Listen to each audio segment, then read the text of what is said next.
السلام علیکم لسنرز، شروع کرتے ہیں آج کی سٹوریز اللہ کا بابرکت نام لے کر، جو انتہائی عالی رتبہ اور بہت جلیل القدر ہے۔ آئی ہوپ میرے سبھی لسنرز بالکل ٹھیک ہوں گے، اور شروع کرتے ہیں آج کی خوفناک کہانی ہے۔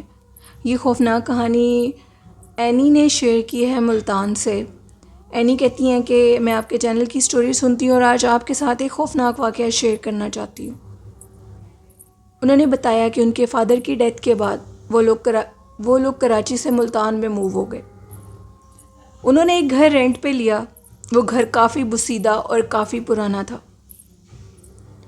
اس گھر کے بعد وہ کہتے ہیں کہ جو کمرہ میرے بھائی کا تھا، جہاں پر اس کا بیڈ ہم لوگوں نے رکھا تھا، اس جگہ کے متعلق کچھ ڈاؤٹ تھے، کیونکہ بھائی کہتے تھے کہ پہلی رات جب میں سویا تھا تو مجھے یہ محسوس ہو رہا تھا کہ بیڈ کے نیچے جیسے کوئی چیز پش ہوتی ہے، ہاتھ یا پاؤں جو کچھ بھی ہے، وہ زور زور سے کوئی چیز اس کو بجاتی ہے بیڈ کو نیچے سے۔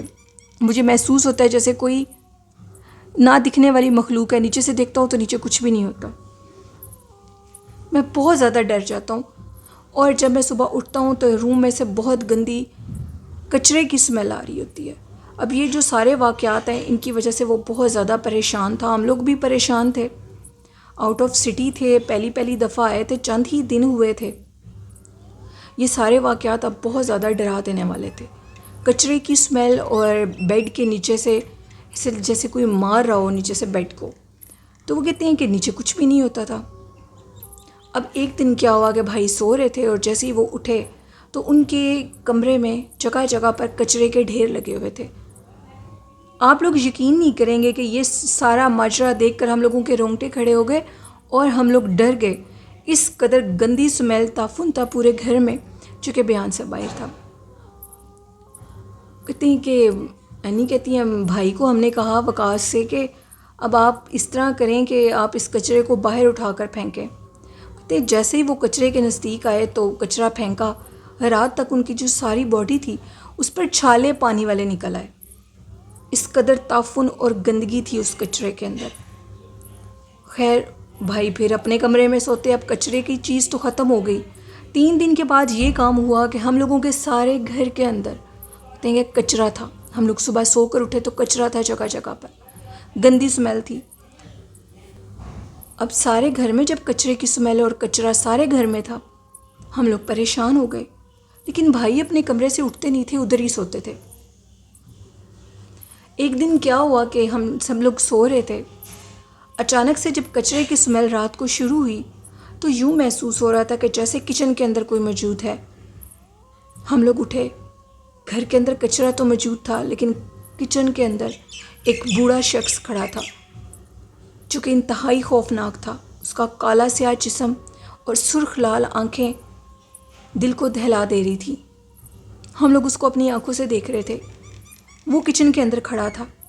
ہمارے دیکھتے دیکھتے گھر کے اندر جو سمیل تھی وہ 4 گنا زیادہ ہو گئی، اور چیخیں مارتے ہوئے ہم لوگ بھائی کے کمرے کے اندر چلے گئے، اور باہر ہمیں یہ محسوس ہو رہا تھا کہ جیسے کسی انسانوں کی، جنات کی پوری فوج ہے جو کہ ہمارے گھر کے اندر موجود ہے۔ ہم لوگوں نے رات کو اپنے چاچو کو کال کی، جو کہ کراچی میں رہتے تھے، ان کو ساری بات بتائی۔ نیکسٹ ڈے چاچو نے کہا کہ میں ادھر سے چلنے لگا ہوں اور تم لوگوں کے پاس 1 دن کے بعد پہنچ جاؤں گا۔ چاچو ادھر سے روانہ ہو چکے تھے ہمارے پاس ملتان آنے کے لیے۔ کچرا جتنا باہر پھینکتے تھے اس سے ڈبل ساری رات یہ سسٹم رہتا تھا، گندی سمیل، گھر میں اس خوفناک شخص کا نظر آنا۔ میرے چاچو آئے، انہوں نے ادھر اپنے ایک دوست سے رابطہ کیا، اور اس کو بھی وہ کسی عامل کو جانتا تھا، اور وہ عامل کو لے کر ساتھ ہمارے گھر آ گئے۔ اب وہ جیسے ہی عامل ہمارے گھر آیا تو اس نے کہا کہ سب سے پہلی بات یہ کہ یہ گھر انتہائی قدیم اور ایک کوڑے کرکٹ کے ڈھیر کے اوپر اس گھر کو بنایا گیا ہے۔ اب لوگ یہ کہیں گے، وہ کہتے ہیں کہ کوڑا کرکٹ تو ہر خالی پلاٹ میں پھینکا جاتا ہے، کچھ میں پھینکا جاتا ہے، لیکن اس کو لوگ باہر پھینکوا دیتے ہیں جیسے بھی وہ گھر بنواتے ہیں، لیکن کچھ جگہوں پر وہ اسی کوڑے کرکٹ کو دبا کر تو اوپر سے وہ گھر کی تعمیر کا کام شروع کر دیتے ہیں۔ ادھر بھی ایسے ہی کیا گیا، اور اس جگہ پر گندے غلیظ جنات کا بسیرا تھا، جو کہ اسی جگہ پر موجود ہیں، کیونکہ کوڑے کے ڈھیر اسی گھر کے نیچے لگے ہوئے ہیں۔ ہم نے کہا کہ اس کا کیا حل ہوگا. اب وہ دیکھتے دیکھتے جو بھائی کا بیڈ تھا اس جگہ کے نیچے وہ جو آئے تھے عامل ان کو ایک قبر کی بھی نشاندہی ہوئی. انہوں نے کہا کہ ادھر ایک قبر بھی ہے. اب ہم لوگ اور زیادہ ڈر گئے اور محلے والوں سے ہم نے پوچھا تو انہوں نے کہا یہ ایک بہت پرانی بستی ہے ملتان کی جہاں پر کہا جاتا ہے، کچھ لوگ کہتے ہیں کہ پہلے قبرستان تھا، پھر لوگوں نے اس قبرستان کو چھوڑ دیا اور ادھر کوڑا پھینکنا شروع کر دیا اور اس کے بعد ان جگہوں پر گھر تعمیر ہو گئے. تو اگر آپ کو ایسی کوئی چیز لگتی ہے تو آپ یہ سمجھیں کہ ادھر جنات ہیں. اور آپ سے پہلے جو لوگ ادھر آئے تھے وہ بھی یہی شکایت کرتے تھے کہ رات کے ٹائم گندی اسمیل اور کوڑا ان کے گھر میں پھینک دیا جاتا تھا، کیونکہ وہ لوگ کافی پرانے تھے اور وہ کہتے تھے کہ اس گھر میں اس جگہ پر پہلے یہ چیز تھی، کوڑے کرکٹ کے ڈھیر تھے اور اس جگہ پر کہا جاتا تھا کہ کسی شخص کی قبر بھی تھی کیونکہ قبرستان کا حصہ تھا. ہم لوگوں نے اس گھر کو فی الفور خالی کیا. پتہ نہیں کس مصیبت سے ہم نے اس گھر کو چھوڑا اور دوبارہ ایک شہر والی سائڈ پر گھر لیا. وہ خوفناک دن، وہ کوڑوں کا ادھر ادھر اکٹھا ہونا، وہ اتنا اذیت ناک اور خوفناک منظر تھا کہ بیان سے باہر ہے، چاہوں بھی تو آپ کو بتا نہیں سکتی. یہ ایک سٹوری تھی اینی کی جو کہ انہوں نے ملتان سے شیئر کی. بڑھتے ہیں آج کی دوسری خوفناک کہانی کی طرف. یہ خوفناک کہانی لاہور سے میرے ساتھ، ان کا نیم ہے رامش نیم ہے ان کا، اور رامش کہتے ہیں کہ میں آپ کے ساتھ اپنے 3 دوستوں کی خوفناک کہانی شیئر کر. میرے 4 دوست اور میں اپنی کالج کی سٹڈی کے بعد اپنے ایک فرینڈ کے گھر میں اکٹھے ہو کر رات کو بیٹھ کر باتیں کیا کرتے تھے، کمبائن سٹڈی کیا کرتے تھے اور سٹڈی کے متعلق ہی ہم لوگوں کی بات چیت ہوا کرتی تھی. میرا ایک دوست یہ کہتا ہے کہ کالج کی لائبریری کے اندر اکثر اس کو نہ دکھنے والی مخلوق کے کچھ اثرات نظر آتے ہیں. ایک دفعہ وہ کہتا ہے کہ میں لائبریری میں اکیلا تھا اور میں کچھ بکس نکال رہا تھا. جیسے میں نے بکس نکالی تو مجھے سامنے ایک لڑکی کا عکس نظر آیا جس کا جلا ہوا فیس تھا اور اس کے چہرے کے اوپر لمبے لمبے بال تھے. مجھے اپنا وہم لگا اور میں اپنی بکس دیکھنے لگا.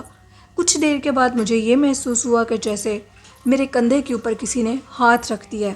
میں بہت زیادہ ڈر گیا اور فوراً لائبریری سے باہر نکل گیا. ہم چاروں دوست یہی بات کر رہے تھے تو اچانک سے اس ٹائم جو ٹائم تھا رات کے 1:30 کے 2 کے درمیان کا تھا، اچانک سے میرے دوست کو محسوس ہوا، رامش کہتے ہیں کہ جیسے کوئی پائلیں پہنا ہوا باہر سے گزر رہا ہے. میرے دوست نے اپنے ڈرائنگ روم کی ونڈو کھولی تو اس کو کچھ بھی نظر نہیں آیا، لیکن اس کو یہ محسوس ہو رہا تھا کہ جیسے کوئی پائل پہنے ہوئے وہاں سے گزر کر گیا ہے.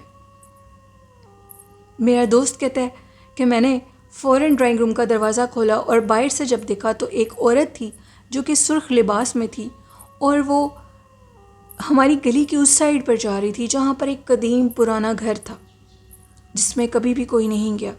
میں نے دیکھا کہ آخر یہ لڑکی جاتی کہاں ہے رات کے 1:30 سے 2 کے درمیان. اتنی رات کو کوئی لڑکی کیسے جا سکتی ہے؟ ایک تو میرے ذہن نے مجھے یہ کہا کہ شاید یہ کوئی غیر مری مخلوق ہے. اچانک سے وہ کہتی ہیں کہ میں نے دیکھا کہ وہ لڑکی اس پرانے قدیم گھر کے پاس گئی ہے اور غائب ہو گئی ہے. میں نے اپنے دوستوں کو آواز لگائی اور یہ کہا کہ جلدی سے آ کر دیکھو. رامش کہتے ہیں جب ہم نے جا کر دیکھا تو وہ لڑکی ادھر نہیں تھی. ہم نے اس کا کافی مذاق اڑایا اور یہ کہا کہ کیا تم پرانے دور کی باتیں کر رہے ہو، اب ایسا کیسے ہو سکتا ہے. ہم نے دروازہ بند کر دیا اور باتیں کرنے لگے. صبح جب ہم اپنے اس دوست کے گھر دوبارہ آئے تو اس کے گھر والوں سے ہمیں پتہ لگا کہ اس کی طبیعت کچھ خراب ہے اور وہ بیمار ہے، اس کو بخار ہے رات سے. خیر ہم لوگوں نے ضد کی اور وہ دوبارہ ڈرائنگ روم میں رات کو آیا اور ہم اس کے پاس بیٹھ کر باتیں کرنے لگے. ابھی پھر 1:30 سے 2 کے درمیان ہمیں دوبارہ پائلوں کی آواز آئی. ہم نے دوبارہ دروازہ کھول کر دیکھا تو ایک لڑکی تھی جو کہ ہم نے اپنی آنکھوں سے دیکھی، وہ اسی پرانے گھر کی طرف جا رہی تھی. ہم لوگوں نے کہا کہ ہمیں اس لڑکی کو دیکھنا چاہیے.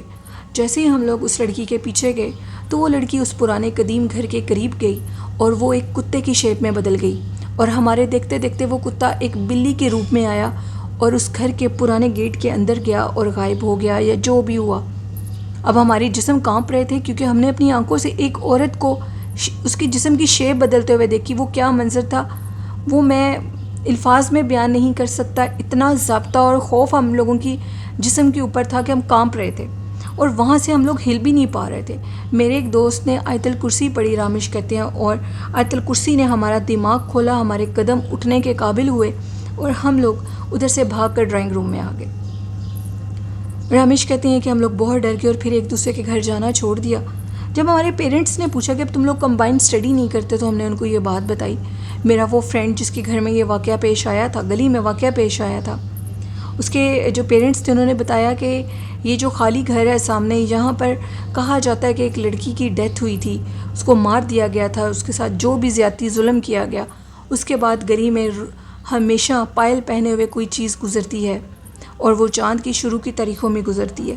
ہم لوگوں کو بھی اسٹڈی کیے ایک دوسرے کے ساتھ اپنے اس فرینڈ کے گھر کچھ ہی عرصہ ہوا تھا. پھر ہم لوگوں کے دل میں ایسا خوف پیدا ہوا کہ اس کے بعد ہم نے کمبائنڈ اسٹڈی نہیں کی اور ہم لوگ وہاں پر جانا چھوڑ دیا, اپنے گھروں میں پڑھا کرتے تھے. یہ سٹوری تھی رامش کی. بہت شکریہ رامش اپنی سٹوری شیئر کرنے کے لیے. تو لسنر, یہ واقعات ہوتے ہیں, ایسے واقعات کو جھوٹ نہیں سمجھنا چاہیے, محض کہانیاں نہیں سمجھنا چاہیے. کہا جاتا ہے کہ بہت سے لوگوں کی زندگیوں میں یہ واقعات پیش آتے ہیں, وہ ان مخلوقات کو دیکھتے ہیں. ہمیں اللہ کا شکر ادا کرنا چاہیے کہ اللہ نے ہمیں ایسی مخلوقات کو دیکھنے سے بچایا ہوا ہے. یہ جتنے خوفناک ہوتے ہیں, اگر ہم ان کو دیکھ لیں تو ہمارا دل ان کی شکل کی جو دہشت ہوتی ہے وہ برداشت نہیں کر سکتا, اور بہت سے لوگوں کو ہارٹ اٹیک ہو جاتا ہے. بہت سے لوگوں نے ایسی مخلوقات کو دیکھا اور ان کو ہارٹ اٹیک ہو جاتا ہے, وہ لوگ بچ نہیں پاتے. اسی طرح کا ایک خوفناک واقعہ میرے ایک اور لسنر نے بھی شیئر کیا, جو کہ میں کل آپ کے ساتھ شیئر کروں گی. ان کے مطابق ان کے ہاں ایک ایسی مخلوق پائی جاتی ہے جس کو دیکھنے کے بعد انسان پاگل ہو جاتا ہے اور پھر کچھ ہی دنوں میں اس کی ڈیتھ ہو جاتی ہے. یہ بھی سٹوری کل آپ کے ساتھ انشاءاللہ شیئر کروں گی میں. یہ تھیں آج کی کچھ خوفناک واقعات لسنرز. کچھ دنوں سے میں نے سٹوری شیئر نہیں کی, میرا گلا خراب تھا اس وجہ سے. اور میرے اس چینل کو سبسکرائب کریں, چینل کو سپورٹ کریں, والدین جیسی خوبصورت نعمت کی قدر کریں, خدمت کریں, ان کی دعائیں لیں, محبت کریں ان سے. حضور نبی کریم صلی اللہ علیہ وآلہ وسلم پر درود و سلام بھیجیں, قرآن پاک اور نماز کو اپنی زندگی کا حصہ بنائیں, تو انشاءاللہ کامیابیاں آپ کے قدم ضرور چومیں گی. اپنی ہوسٹ نیلم یاسین کو اجازت دیجیے, دعاؤں میں یاد رکھیے گا اور اپنے پیرنٹس کا بہت سا خیال رکھیے گا. اللہ حافظ, اللہ نگہبان.